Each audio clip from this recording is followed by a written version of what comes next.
Storage battery है car की और उसका ईएमएफ क्या है तो 12 वोल्ट है। तो जो बैटरी खरीद कर लाई गई है कार के लिए उसका जो ईएमएफ है वो 12 वोल्ट है। वैसे देखा जाए तो ईएमएफ वोल्टेज ही होता है आपका, तो वोल्टेज जो गिवन है इसमें वो कितना है ईएमएफ।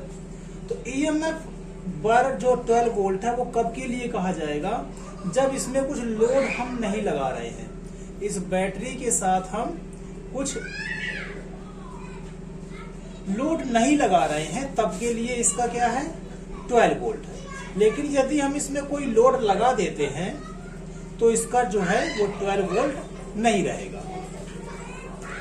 आगे कह रहा है कि if the internal resistance of the battery is 0.4 ओम, जो इस बैटरी का अपने में रेजिस्टेंस है, मतलब इसके स्वयं जो भी ये कंडक्टर से बना हो, जो भी मटेरियल से बनी हुई हो ये बैटरी, उसके अपने के कारण जो इसमें इंटरनल रेजिस्टेंस है वो रेजिस्टेंस इसमें दे रखा है कितना 0.4 ओम दे रखा है।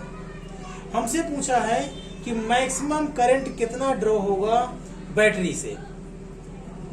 तो आपको बताया गया होगा कि जो भी इंटरनल रेजिस्टेंस होता है उसको हम कुछ ऐसे शो कर देते हैं बैटरी के बगल से, जैसे ये हो गई बैटरी हमारी, तो उसके इंटरनल रेजिस्टेंस को भी हम ऐसे ही उसके साइड में ऐसे ड्रॉ कर देते हैं। तो ये बैटरी हो गई आपकी 12 वोल्ट की और इसका इंटरनल रेजिस्टेंस हो गया 0.4 ओम का। और कुछ इसमें कंपोनेंट नहीं लगे हुए हैं, अन्य रेजिस्टेंस नहीं लगे हुए हैं। जब नहीं लगे हुए होंगे तो ये अपना मैक्सिमम करंट देगी, और यदि लगा देते तो ये उतना करंट नहीं देती।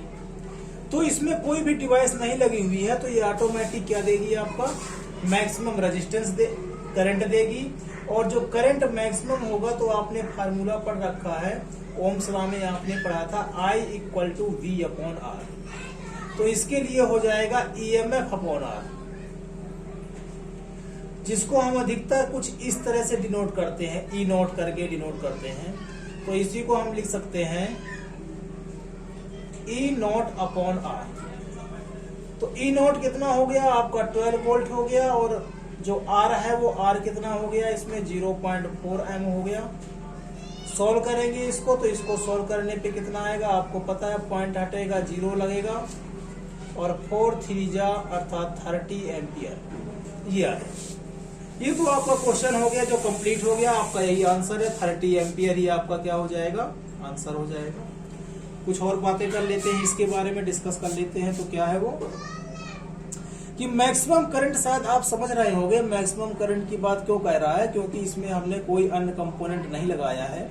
यदि लगा देते तो इसका जो है रेजिस्टेंस बढ़ जाता, और रेजिस्टेंस बढ़ जाने पे इसी को हम इस तरह से फार्मूले में भी लिख सकते हैं। तुम आपका ये कि मान के चलिए इसमें कोई रेजिस्टेंस आ गया है तो R आ गया है, तो अब जो इस पे करंट बहता वो I = E/R+R हो जाता।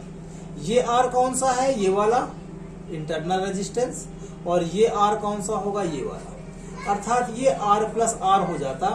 और यदि ये डिनोमिनेटर बढ़ता है तो ये I की वैल्यू घटती है, यदि ये डिनोमिनेटर की वैल्यू बढ़ती है तो इस I की वैल्यू क्या होती है घटती है।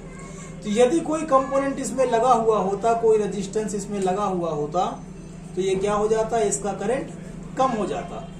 इसलिए इसने बोला है कि यहाँ पर कुछ नहीं लगा हुआ है, इसलिए इसका मैक्सिमम करंट फाइंड करो।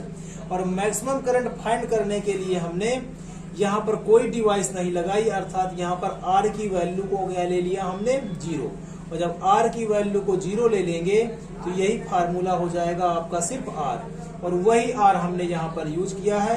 तो हमारा जो आंसर आ गया 12 0.4 अर्थात 30 एम्पियर हमारा आ चुका है।